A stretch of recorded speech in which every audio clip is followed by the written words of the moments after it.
नमस्कार, स्वागत है आपका कमोडिटी 10 बजे 10 मिनट में। शुरुआत आज भी जीरे के साथ करेंगे और टॉप 10 कमोडिटी देख लेते हैं। जीरे में लगातार अब बिकवाली हावी हो गई है। कल भी हमने देखा 2% तक की गिरावट दिखी थी और आज भी करीब 1% शुरुआती कारोबार में ही जीरा कमज़ोर हो गया है। 26,800 नहीं, अब 26,000 के आसपास भाव नीचे आ चुका है। अगस्त का वायदा तो लगातार यहाँ कमजोरी दिख रही है।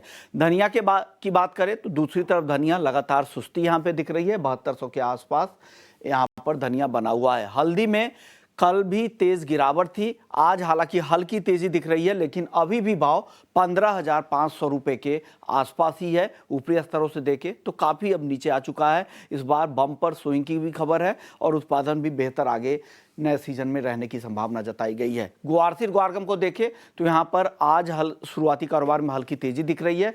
10,800 के आसपास ग्वारगम है और ग्वारसीड को देखें तो 5,500 रुपये के आसपास ग्वारसीड का वायदा ट्रेड कर रहा है। लेकिन कैस्टर की हाजिर डिमांड अच्छी है, उसका फायदा यहाँ पर मिल रहा है।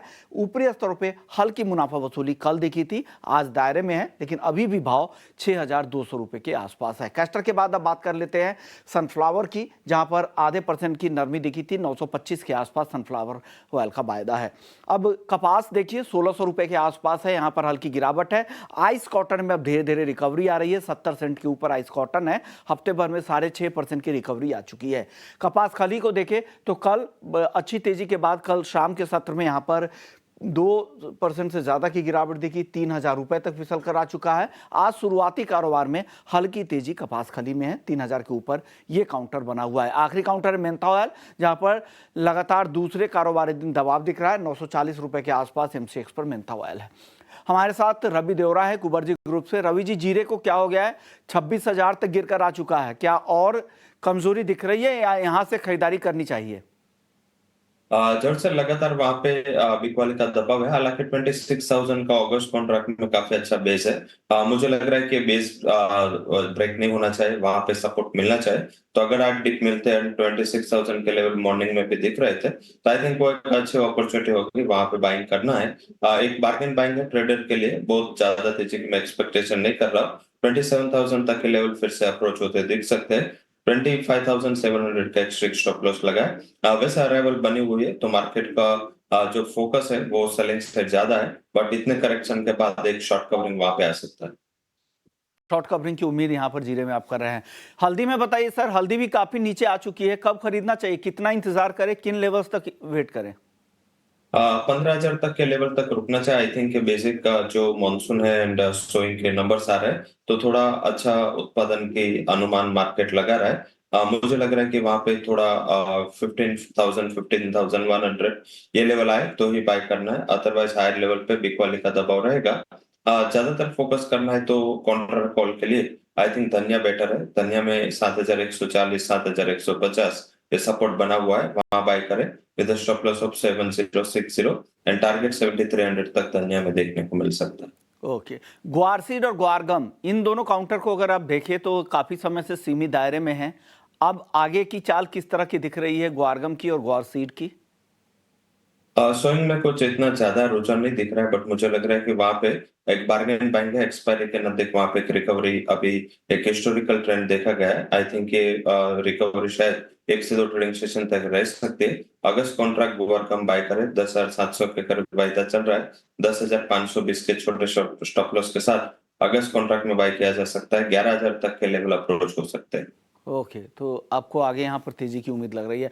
ये सर बताइए, अब कपास खली में कल 2% की गिरावट दिखी थी, आगे क्या 3,000 के आसपास फिर से खरीदारी करे क्या?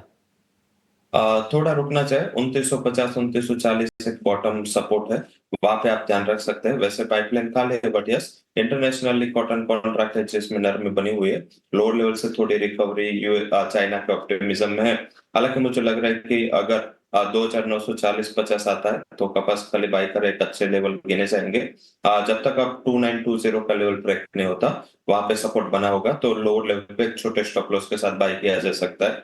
फिर से 3100 तक के टारगेट आपको एक सप्ताह में आते हुए दिख सकता है। ओके, तो 2940 के सपोर्ट के आसपास वहाँ पे आप खरीदारी की सोचें और वापस 3100 जा सकता है। करंट लेवल पे ना खरीदें, थोड़ा और यहाँ पर वेट कर सकते हैं।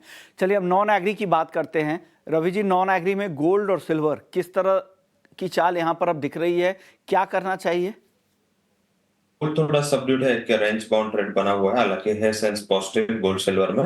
बट यस, चाइना के जो कम्युनिस्ट पार्टी की मीटिंग चल रहे, चाइना के फंडामेंटल सिल्वर पे ज्यादा इफेक्ट करते हैं। मेरे हिसाब से सिल्वर में एक अच्छे अपॉर्चुनिटी दिख रहे हैं। 92,600 पे बाय करे सिल्वर, 93,400 का टारगेट होगा, 92,250 के स्टॉप लॉस के साथ आप बाय कर सकते हैं। भाई गोल्ड भी वैसे पॉजिटिव ट्रैक्शन में 73,400, 73,300, ये बेस जब तक ब्रेक नहीं होता आई थिंक तेजी बनी रहेगी। साथ में थोड़ा रेट कट की प्रोबेबिलिटी काफी अच्छी बढ़ रही है, तो मेरे हिसाब से 73,200 के स्टॉप लॉस के साथ एक छोटा स्टॉप लॉस 73,500 पे बाय करे और 73,820 तक के टारगेट देखने को मिल सकते हैं। ओके, तो आपको गोल्ड और सिल्वर दोनों में खरीदारी की राय दे रहा है। कच्चा तेल का सिमिलर व्यू है?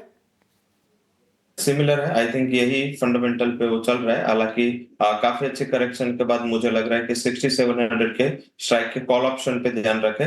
आई थिंक जो अगस्त वाला कॉल ऑप्शन है वहां पे फोकस करना है। टारगेट रखे उसमें 200 का और स्टॉप लॉस रखे 60 का। तो मुझे लग रहा है कि क्रूड में अगस्त से एक्सपायरी का 6700 के स्ट्राइक का कॉल ऑप्शन बाय करके चलना चाहिए। ओके, मेटल्स की बात कर लेते हैं। मेटल्स में क्या पसंद है आपको? क्या लग रहा है आगे कहाँ तेजी दिख रही है ज्यादा? पूरे मेटल बास्केट 1 से 2 ट्रेडिंग सेशन फोकस में रखे, कुछ भी अच्छा अनाउंसमेंट आएगा एक अच्छी रिकवरी के लिए तैयार है। हालांकि चाइना के फंडामेंटल पे कॉपर एंड जिंक ज्यादा रेट करते हैं, तो जिंक चाइना के रियल एस्टेट मार्केट के साथ अच्छे कोरिलेशन है। आई थिंक वहां पे बड़े स्टिमुलस के एक्सपेक्टेशन है, तो वहां का आउट परफॉर्मेंस जारी रहेगा। करंट रेट पे बाय करें, 277 का टारगेट होगा, 271.50 का स्टॉप लॉस होगा। और कॉपर में भी 854 का अच्छा सपोर्ट है, सपोर्ट के करीब बाय करें with a stop loss of 847। और ये 2 से 3 ट्रेडिंग सेशन आप पोजीशन में बने रहे, 872 तक के लेवल आपको देखने को मिल सकते हैं। ओके, 872 के आसपास, 854 का सपोर्ट लेवल है, उसके आसपास में यहाँ पर खरीदारी की आप सोच सकते हैं। अब रवि जी, आखिरी सवाल नेचुरल गैस को लेकर, क्या लग रहा है नेचुरल गैस में क्या करना चाहिए? बड़ी गिरावट के बाद कुछ तेजी की संभावना यहाँ से बन रही है क्या?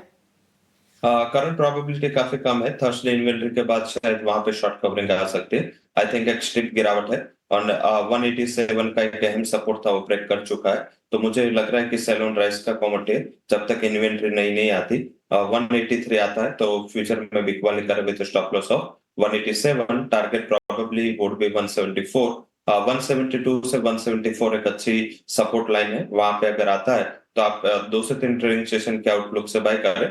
करंटली मुझे लग रहा है कि थोड़ा सेलिंग का प्रेशर रहेगा और सेल ऑन राइज का स्ट्रेटेजी वहां पे यूज करना चाहिए। सेल ऑन राइज के साथ ही काम करना चाहिए, अभी ट्रेंड काफी कमजोर है, तो आप यहाँ पे शॉर्ट पोजीशन ही बनाने की सोचे।